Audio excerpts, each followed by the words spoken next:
کو آخر میں یہ بات سمجھا رہا تھا کہ ایک اللہ کا فیصلہ ازلی ہے جو اس نے شروع سے ہی فرما دیا ہے، اس میں کوئی تبدیلی نہیں ہو سکتی ہے۔ کوئی بڑے سے بڑا نبی بھی اگر دعا کر دے، یعنی کرنا چاہے اللہ کے اس فیصلے کے خلاف، تو اللہ تعالیٰ ان کو دعا سے روک دیتا ہے۔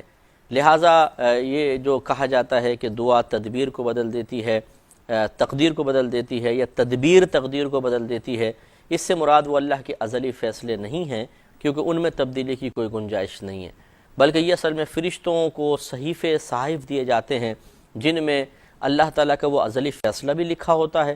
اس کے علاوہ اور بہت ساری فرضی صورتیں اللہ تعالیٰ لکھ کر ان کو دے دیتا ہے۔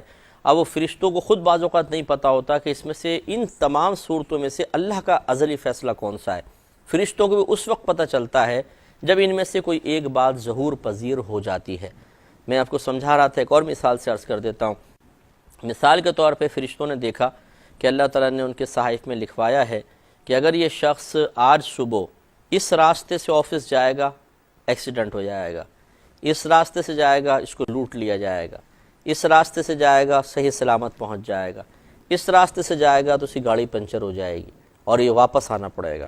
بس یہ 4 آپشنز لکھے ہوئے ہیں۔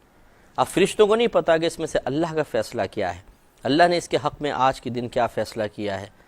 اب وہ شخص چلا اور مثلاً تیسرے راستے سے ہوتا ہوا اپنے آفس تک پہنچ گیا اور وہ آفس میں بیٹھا ہوا ہے، تو فرشتوں کو پتہ چلا اچھا اللہ کا فیصلہ یہ ہے، کیونکہ اللہ کے فیصلے کے خلاف تو ہو نہیں سکتا۔ تو معلوم یہ ہوا کہ 3 اللہ کے فیصلے نہیں تھے، یہ ایک اللہ کا فیصلہ تھا، تبھی وہ وہاں تک پہنچ گیا، کیونکہ وہ اللہ کے فیصلے کے خلاف نہیں کر سکتا، اللہ تعالیٰ کے فیصلے کو رد نہیں کر سکتا۔ یہ تو ایک ہے اس شخص کی اپنی مرضی۔ اب مثال کے طور پہ وہ شخص گھر سے چلنے لگا، اس کی والدہ نے دعا دی کہ اے اللہ تو اس کو 7 خیریت کے آفس تک پہنچانا۔ اب یہ باہر نکلا، اس نے سوچا اس راستے سے جاؤں، اس سے جاؤں، اس سے جاؤں یا اس سے جاؤں۔ اب ایک دم اس کے دل میں خیال ہے چلو اس راستے سے جاتا ہوں۔ وہ گیا اور سیدھا آفس تک پہنچ گیا، آرام سے صحیح سلامت پہنچ گیا۔ تو اس کا مطلب یہ ہوا کہ ماں کی دعا کی برکت سے وہاں تک پہنچا۔ جب ماں کی دعا کی برکت سے وہاں تک پہنچ گیا تو وہ 3 جو راستے تھے، جس میں ایک میں جاتا تو مر جاتا، ایک میں جاتا لٹ جاتا، ایک میں جاتا گاڑی پنچر ہو جاتی، وہ 3 تو رد ہو گئے نا۔ تو ہم یہ کہہ سکتے ہیں کہ ماں کی دعا نے یہ 3 جو 4 تقدیریں یا 4 صورتیں لکھی ہوئی تھیں، ان میں سے 3 کو رد کر دیا، ایک پوری ہو گئی۔ لیکن اس میں آپ غور کریں تو ماں کا کچھ بھی کمال نہیں ہے، اس لیے کہ وہ ایک جو پوری ہو رہی ہے وہ تو فیصلہ خداوندی تھا، وہ تو ہونا ہی تھا۔ بس یہاں اتنا ہوا کہ ماں کی دعا اس فیصلہ خداوندی کے مطابق ہو گئی۔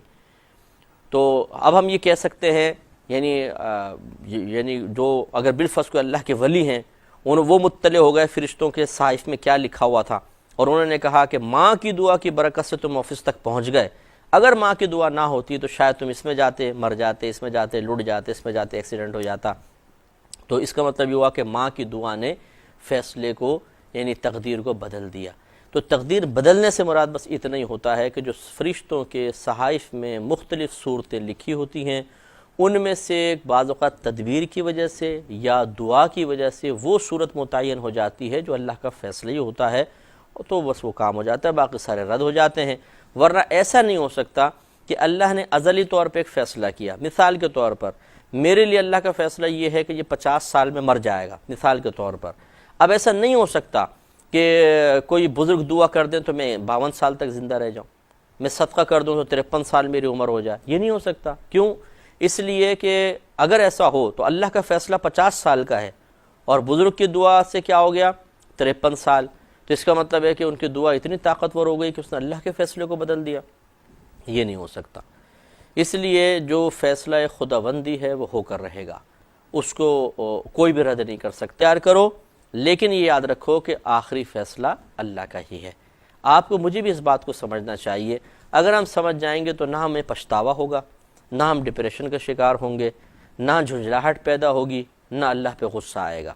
پہلے سے ہی سب کچھ چونکہ ہمیں پتہ ہے کہ متعین ہے، میرا اور آپ کا کام ہے صبر و سکون کے ساتھ عمل کرنا، کیونکہ ہمارے نبی کریم صلی اللہ علیہ وسلم، دیگر انبیاء علیہ السلام، صحابہ کرام مسئلہ تقدیر کو ہم سے کہیں زیادہ بہتر جانتے تھے۔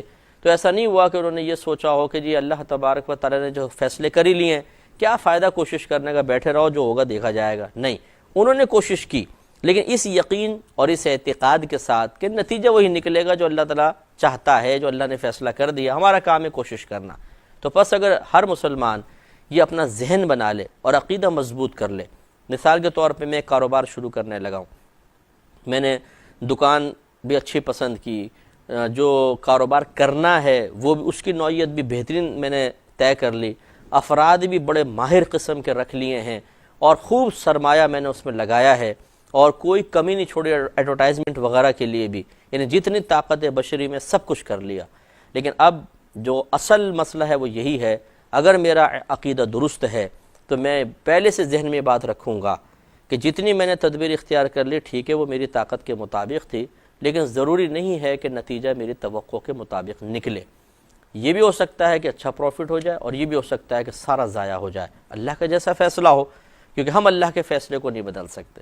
اس کا مطلب یہ نہیں ہے کہ اگر میں ماہر سے ماہر آدمی پوری دنیا سے ڈھونڈ کر ایک دکان پہ بٹھا دوں، پیسہ بھی اچھا خاصا لگاؤں اور خوب ڈیکوریشن پہ خرچ کر دوں، ایڈورٹائزمنٹ بھی اچھی کر دوں، ضرور نفع ہوگا۔ نہیں، بعض اوقات اچھے اچھے کاروباری تباہ ہو جاتے ہیں اور وہ فٹ پاتھ پر آ جاتے ہیں۔ اللہ کا فیصلہ۔ اب اگر میرا پہلے ذہن بنا ہوگا، مثلا میں نے سب کچھ کیا لیکن نقصان ہو گیا، تو پھر مجھے اتنے زیادہ میں پریشان نہیں ہوں گا۔ ایک فطری تقاضا ضرور ہوتا ہے کہ تھوڑا دل میں غم اور رنج پیدا ہوتا ہے، لیکن اگر پہلے سے ہمارا ذہن بنا ہوا ہے ٹھیک ہے، اللہ تعالیٰ کا جو فیصلہ ہوا، اب نتیجہ نکلا مثلا کاروبار تباہ ہو گیا، تو کنفرم ہو گیا کہ اللہ کا فیصلہ ازلی یہ تھا کہ اس کاروبار سے مجھے نفع نہیں ہوگا۔ لیکن مسئلہ بس یہ ہوتا ہے کہ ہمیں اللہ کے فیصلے کا پہلے سے پتہ نہیں ہوتا۔ اگر ہر شخص کو پہلے سے پتہ چل جائے تو اللہ کی مرضی کے موافق کام کر لے، لیکن پتہ نہیں ہوتا۔ اور ہاں، اس میں بھی ایک اللہ کی حکمت ہے کہ یہ ہمارا امتحان ہے۔